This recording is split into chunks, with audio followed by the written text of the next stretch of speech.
ગણેશ સાહેબ, શું ઘટના બની હતી જે તે વખતે યોગેશ મુક્તિએ તમને તમારા પર હુમલો પણ કર્યો હતો? જે તે વખતે હું જગમાલ નંદાણીયા વહીવટી વોર્ડ નંબર 8માં વોર્ડ ઓફિસર તરીકે ફરજ બજાવતો હતો. મ્યુનિસિપલ કમિશનરશ્રીના આદેશ અન્વયે અમોએ અમિતનગર સર્કલ અને વુડા સર્કલ વિસ્તારમાં દબાણો હટાવવા માટેનો આદેશ હતો મ્યુનિસિપલ કમિશનરશ્રીનો. તે મુજબ અમે જે તે સમયે રાત્રે 8 કલાકે કામગીરી શરૂ કરેલી.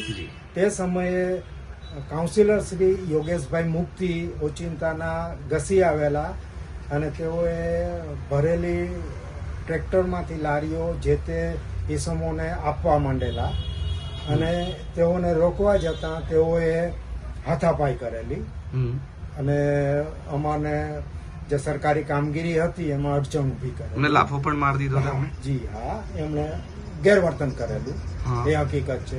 મારી સાથે દબાણ અધિકારી, આસિસ્ટન્ટ મ્યુનિસિપલ કમિશનર વગેરે હાજર હતા. તેઓની હાજરીમાં આ ઘટના બનેલી.